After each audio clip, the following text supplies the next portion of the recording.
देखो यार, पूरी दुनिया में एक मिसाल है कि कोई भी खिलाड़ी उस खेल से बड़ा नहीं हो सकता, लेकिन पाकिस्तान में ये मिसालें थोड़ी सी उल्टी हैं, क्योंकि यहाँ ऐसे कुछ लोग हैं जो क्रिकेट से बड़े हैं, जैसे कि मोहसिन नकवी, जैसे कि आकिब जावेद, जैसे कि अजहर महमूद। ये 3 बंदे इस पाकिस्तान क्रिकेट का वो डार्क चैप्टर हैं जो कि खत्म ही नहीं हो रहा। पाकिस्तान क्रिकेट में अच्छा बुरा वक्त आता रहा है, लेकिन इतना बुरा वक्त कभी भी नहीं आया। इन लास्ट 3 सालों में 2022 के बाद हमने ऐसे ऐसे विजुअल्स देखे पाकिस्तान क्रिकेट के जो कि हम तस्वर भी नहीं कर सकते, और हम सोच भी नहीं सकते कि पाकिस्तान क्रिकेट पे इस तरह का टाइम आ सकता है। पाकिस्तान क्रिकेट में कभी भी स्टेबिलिटी नहीं हुई, खिलाड़ी निकाले गए, और इन 3 सालों में तो कप्तान बदले, कोचेस बदले, सिलेक्शन कमेटी बदली, खिलाड़ी बदले, लोगों के सोचने का नजरिया बदला, लेकिन ये 3 बंदे नहीं बदले। अजहर महमूद पाकिस्तान क्रिकेट के ऊपर मसलत है, जिसकी परफॉर्मेंस 0 है, जिसका कॉन्ट्रैक्ट बार बार एक्सटेंड कर दिया जाता है, और इसकी वजह आज तक नासा के साइंटिस्ट भी नहीं समझ पाए कि यार क्या वजह है, ये इस बंदे का कितना रोल है। क्या कोई बड़े ऑफिशियल्स की इसके पास कोई वीडियोस है जो कि ये ब्लैकमेल कर रहा है उस पाकिस्तान क्रिकेट पे ये टिका हुआ है। और दूसरा है आकिब जावेद। आकिब जावेद को पहले डायरेक्टर ऑफ हाई परफॉर्मेंस बनाया गया, फिर सिलेक्शन कमेटी का चेयरमैन बनाया गया, उसके बाद वो बुरी कोच भी बनाया गया, जो कि 1 साल उसने कोचिंग की, जिसके रिजल्ट्स आपके सामने हैं। मतलब इस आकिब जावेद की वजह से गैरी क्रिस्टन और जेसन गिलेस्पी जैसे कोचेस को भी पाकिस्तान क्रिकेट से हाथ धोना पड़ा। गैरी क्रिस्टन तो 6 महीने में अपना कॉन्ट्रैक्ट खत्म करके वापस चले गए अपने मुल्क। मतलब किस हिसाब की डिप्रेशन झेली होगी इन लोगों ने। गैरी क्रिस्टन जब अपॉइंट हुए थे पाकिस्तान के हेड कोच, तो पाकिस्तान के फैंस बहुत ज़्यादा खुश थे कि पाकिस्तान क्रिकेट में एक नया चेंज आएगा, एक रिवोल्यूशन आएगी, क्रिकेटर्स निकलेंगे, डोमेस्टिक का स्ट्रक्चर बदलेगा, लेकिन कुछ भी नहीं हुआ।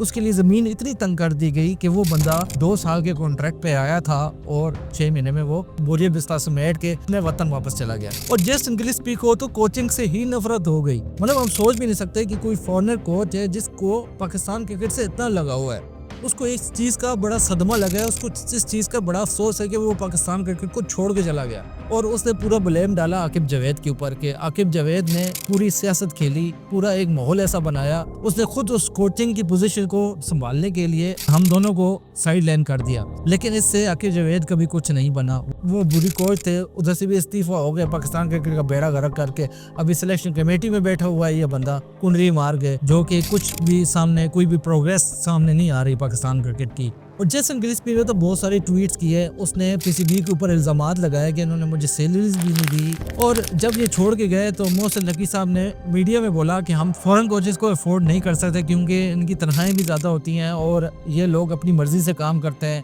इनके नखरे भी हमको संभालने पड़ते हैं, तो हमें अपने मुल्क का कोच ही ठीक है। अब अपने मुल्क में कोच भी कौन सा मिला है इनको, एक आकिब जावेद है और एक अजहर महमूद है। मोहसिन नकवी साहब तो चलो उनको क्रिकेट की इतनी समझ नहीं है, लेकिन उन्होंने अपने एडवाइजर्स रखे हुए हैं, आकिब जावेद और अजहर महमूद जैसे लोग रखे हुए हैं जो कि उनको मिनट की खबरें भी दे रहे हैं। और पाकिस्तान क्रिकेट में ऐसे लोग आते रहे हैं, नजम सेठी थे, ज़का अशरफ थे, जिनको क्रिकेट की इतनी समझ नहीं थी, लेकिन फिर भी पाकिस्तान क्रिकेट की परफॉर्मेंस इतनी बुरी नहीं थी यार, जो इन 3 सालों में हमें नजर आया। दुनिया के बड़े बोर्ड्स में से 4थे नंबर पर है हमारा बोर्ड। हम खिलाड़ियों को पैसा भी अच्छा देते हैं और अच्छा कमाता भी है पीसीबी। तो डोमेस्टिक क्रिकेट को आज तक रीट्यून नहीं किया गया, डोमेस्टिक क्रिकेट से कुछ भी निकल के नहीं आ रहा। और उस मुकाबले में इंडिया देख लें, तिलक वर्मा जैसा खिलाड़ी जो कि अभी इंडियन टीम में जगह बनाने की कोशिश कर रहा है, और वो एशिया कप का फाइनल भी जितवाया उसने 100ली। और इंडिया ने कितना इम्प्रूव कर लिया अपनी क्रिकेट को। अगर अलाउड हो ना तो वो 1 की T20 की 3 टीमें भी बना सकते हैं, इतना टैलेंट है उनके पास, इतना बैकअप है। और हमारे सीनियर खिलाड़ी सिर्फ टीवियों पे बैठ के इन लोगों को तनकीद का निशाना बनाते हैं। सीनियर खिलाड़ी को रिस्पेक्ट नहीं मिलती,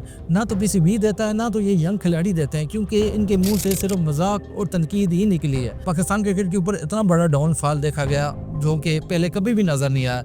उतार चढ़ाव, परफॉर्मेंसेस में खराबी, खिलाड़ियों में खराबी नजर आती थी, लेकिन इस तरह का यार नहीं हुआ कि 3 साल में हम इतने मेजर टूर्नामेंट्स, पहले राउंड से बाहर और दूसरा इंडिया से मुसलसल तकरीबन 9 मैचेस हार चुके हैं हम। जब तक ये बड़े बड़े मगरमच्छ आकिब जावेद, अजहर महमूद जैसे लोग इस क्रिकेट से दूर नहीं होंगे, डिजर्विंग बंदे नहीं आएंगे, डोमेस्टिक ठीक नहीं होगा, डोमेस्टिक से क्रिकेटर नहीं निकलेंगे। डोमेस्टिक स्ट्रक्चर हमारा इतना पुअर है कि हमारे अब ये खिलाड़ी जो कि इंटरनेशनल मैचेस में 0-0 की हैट्रिक कर रहे हैं, वो डोमेस्टिक में जाके चौके लगा रहे हैं, नो लुक शॉट्स मार रहे हैं, क्योंकि वहाँ ग्राउंडों में कोई भी नहीं है। वहाँ की जो पिचेस हैं बिल्कुल फ्लैट है और बिल्कुल उनके ऊपर प्रेशर नहीं है और बेहतरीन अपनी इनिंग्स खेल रहे हैं। मोहम्मद हारिस भी परफॉर्म कर रहा है, सैम अयूब भी परफॉर्म कर रहा है, क्योंकि हमारा डोमेस्टिक स्ट्रक्चर उस लेवल का है ही नहीं। फिर भी यार पाकिस्तानी टीम को, पाकिस्तानी ज़मीन को एक दुआ है कि यहाँ से खिलाड़ी निकलते हैं। अब सैयद मजूर, साहिबजादा फरहान, ये ऐसे खिलाड़ी हैं जो कि आगे पाकिस्तान का फ्यूचर बन सकते हैं अगर इनको ग्रूम किया जाए। लेकिन यहाँ पे ग्रूम करने वाली